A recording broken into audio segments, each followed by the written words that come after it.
प्रदेश में आजकल सियासी पारा तेजी से चढ़ा हुआ है। जैसे जैसे विधानसभा चुनाव नज़दीक आता जा रहा है वैसे वैसे सभी राजनीतिक पार्टियां अपने अपने हथकंडे अपना रही। कोई जातिवाद को लेकर, कोई छोटी छोटी पार्टियों को लेकर जोड़ तोड़ की राजनीति कर रहे हैं, लेकिन जो मछुआ निषाद समुदाय है उसे लेकर काफ़ी असमंजस है, क्योंकि आरक्षण की लड़ाई लड़ते लड़ते यह समाज आज अपनी मुख्य धारा से नहीं जुड़ पाया है। उनको मोरंग, बालू खनन पट्टा जो उनका अधिकार है उनको नहीं मिल पा रहा है। कांग्रेस के समय में भी ये सब चीज़ें हुआ करती थी, लेकिन अधिकार नहीं मिल पाया था। और सपा आई, भाजपा इस समय है, तो ऐसे में अब क्या होने वाला है इस बार विधानसभा चुनाव में, इस बारे में जानना चाहते हैं। और हम आज जौनपुर ज़िले में हैं, जो सिराजे हिंद की ज़मीन कही जाती है जौनपुर।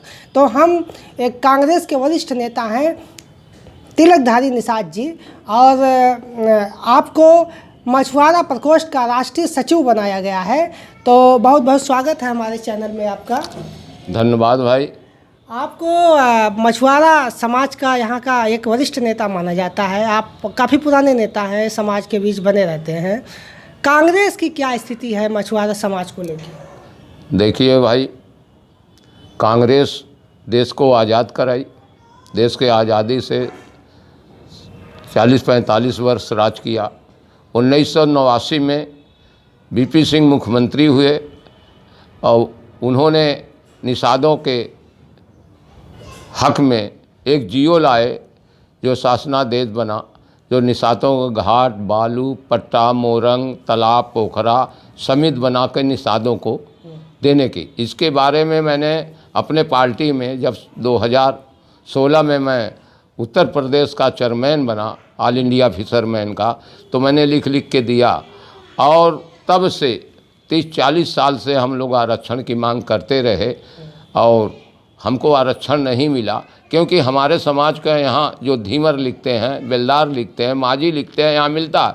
उसी की परवाची जात को मैं चाहता हूँ कि जो भी सरकार रहे हमारे समाज को आरक्षण दे दे। और हमारे समाज में बहुत नेता निकले, आरक्षण की मांग हमेशा किए, मगर मेरे समाज की भलाई आज तक नहीं हुआ। आपको कांग्रेस मछुआरा प्रकोष्ठ का अध्यक्ष बनाया गया था, अब राष्ट्रीय सचिव बनाया गया है, तो क्या उम्मीदें हैं आपको लेके? पार्टी ने हम पर विश्वास किया है। मैं आप लोग के सहयोग से, समाज के सहयोग से, पार्टी का जो भी निर्देश होगा उसमें 100% जैसे पहले काम करता था वैसे पार्टी के लिए काम करूंगा।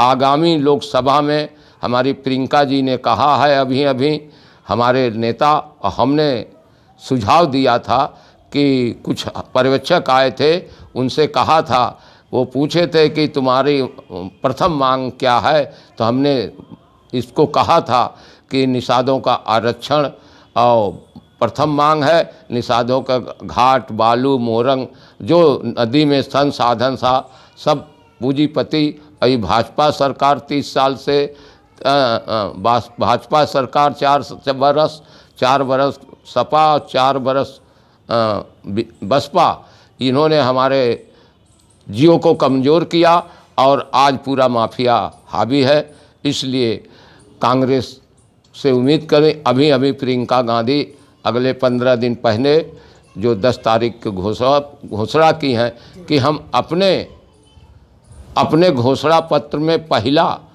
वो डालेंगे, घोषणा पत्र में पहले नंबर पर निषाद का आरक्षण जो इनका खोआ हुआ राजपाट वापस करेंगे। मुझको कांग्रेस पर विश्वास है, कांग्रेस जो कहती है वो करेगी।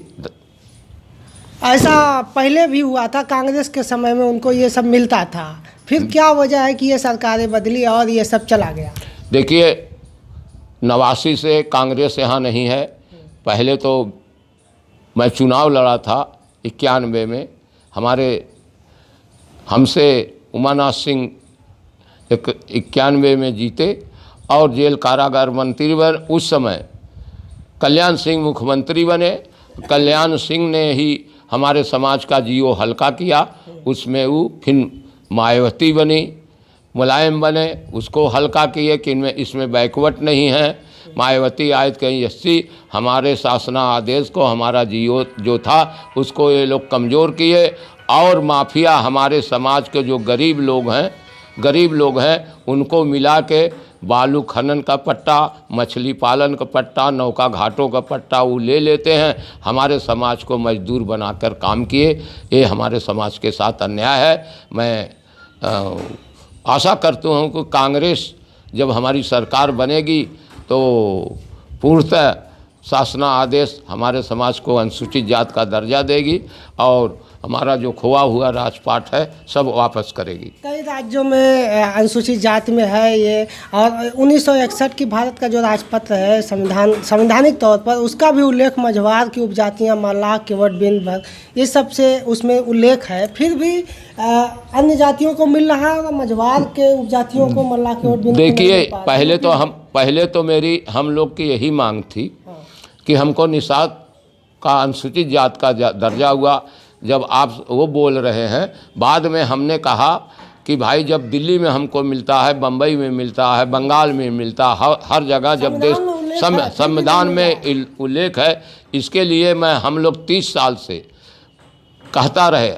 बल्कि 2014 में बीजेपी की सरकार ने, बीजेपी ने कहा था कि अगर हमारी सरकार बनेगी तो निषादों को आरक्षण देंगे।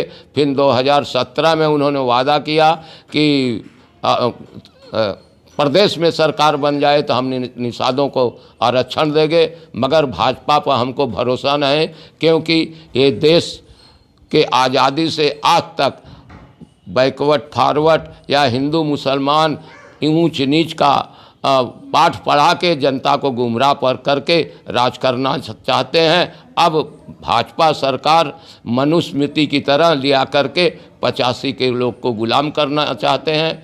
हमको तो लग रहा है कि ये संविधान ही ख़त्म कर देंगे। मैं देश के लोगों से आह्वान करता हूं, अगर आप लोग अपनों को बचाना है, संविधान को बचाना है, तो कांग्रेस की वकालत करिए और कांग्रेस को हाथ को मजबूत करिए, तब संविधान बचेगा, तब निषाद और 85 लोग का भला होगा। तो ये 17 जातियों के खेला में क्यों फंसाया गया आखिर? 17 जातियों का खेला, देखिए हमारे समाज में 15-16 जात खुद हैं, जबकि निषाद, बिंद, कश्यप 3 यहाँ जातियाँ हैं जिनको उपजातियों को जोड़कर यहाँ हमारे समाज के विभिन्न जातियों में खुद लिखते हैं। उसके लिए 17 जातियों में बनाया गया।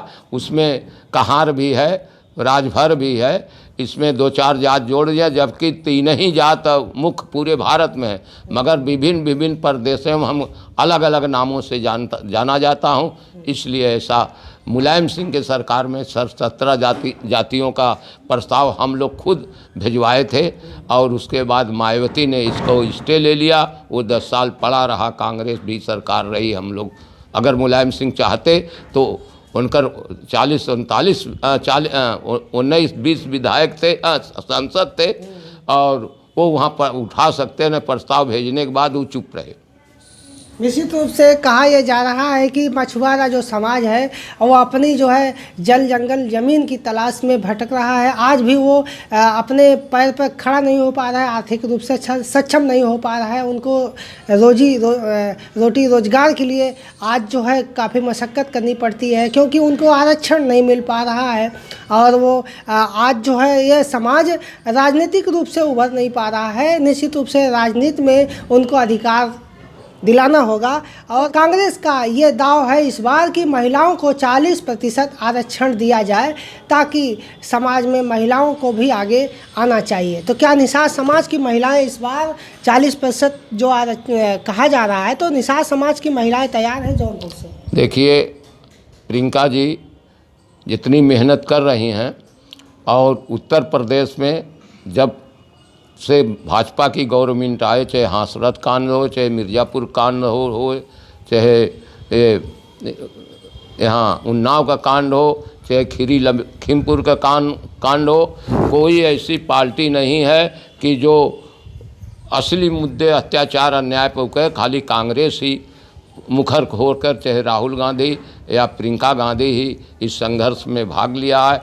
इसलिए मैं आशा करता हूं प्रियंका जी की नीति को, और जैसे 40% महिलाओं को आरक्षण देने की, और 7 वाक और कही हैं कि हमारी सरकार बनेगी तो हम अपने किसान कर्जा माफ़ करेंगे, बिजली हाफ करेंगे, और जहाँ भी होगा वहाँ हम 5-6 प्रतिज्ञा उन्होंने माना है, उसमें हम लोग को भरोसा है। प्रियंका जी का आदेश है कि महिला को आगे लाओ, जो लड़ने वाली महिला हों उनको भी टिकट दिया जाएगा। हम लोग अपने तलाश में हैं, अपने समाज को भी हम लड़ाएंगे विधानसभा चुनाव।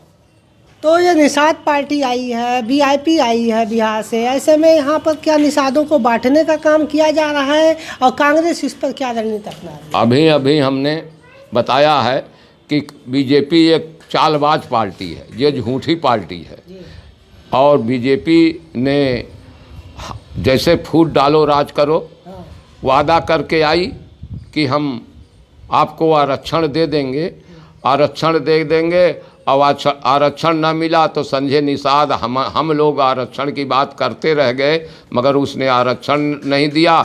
और उसके बाद चुनाव आ गया जिला पंचायत को, उसमें इसकी बड़ी बुरी हार हुई। बाद में संजय फिसल गए, संजय तो दोगलापन किए, जो कि समाज का ठगने का काम किए, चंदा चुटकी उसूले, और उनका लड़का सपा से सांसद हुआ और वो डर के मारे बीजेपी में चला गए, और फिर उनका लड़का बीजेपी से सांसद हो गया। वो मांग रहे थे कि हमको उप मुख्यमंत्री बनाया जाए, इनको इनगोर किया गया, और उसके बाद तब बीजेपी ने चाल समझकर इनके बिहार में मुकेश साहनी गठबंधन में हैं, बीजेपी चालबाजी करके मुकेश साहनी को बुला लिया, और मुकेश साहनी जब यहाँ आ गए तो वो संजय निषाद डाउन हो गए, उनको एक झुनझुनवा थमा दिया गया राज्यसभा, वो तो वहीं बिक गए, समाज जहाँ का तहाँ पड़ा रह गया। आरक्षण नहीं तो गठबंधन नहीं का ये नारा देके वीआईपी आई थी, और अब जो है क्या 165 सीटों पर ही केवल कह रही कि हम जो है चुनाव लड़ेंगे। क्या बीजेपी की हारी हुई सीटों पर खड़ा कराना चाहते हैं, ऐसा कुछ? देखिए, मुकेश साहनी बिहार में जब गठबंधन में है तो बिहार में आरक्षण नहीं ले पाए, तो हम कहते हैं यहाँ कैसे ले लेंगे। बीजेपी ने चालबाजी से इनको बुलाया, और बुला करके इनको कहा संजय के डाउन करने वाले। अभी तो ये 10 तारीख के यहाँ मीटिंग कर रहे थे, जैसे आपने कहा आरक्षण नहीं तो गठबंधन नहीं, ये बोलते थे। पहले आता था कि आरक्षण नहीं तो वोट नहीं, ये भी बोलते थे, संजय भी बोलते थे, और यहाँ बोले हैं। यहाँ तो मेरी सराहना की है प्रियंका जी की, प्रियंका जी बहुत अच्छा काम किए हैं, जो 40% महिलाओं की भागीदारी दी। मगर मैं तो ये मानता हूँ कि दोनों लोग को मिलाकर समाज का ठगने का काम करेंगे। ये भी ठगुआ हैं समाज के, वो भी ठगुआ हैं। अभी बिहार में 11 सीट मिली थी, एक भी निषाद के, सब बीजेपी के लोगों को लड़ाए, और उसके बाद ये खुद नहीं जीत पाए।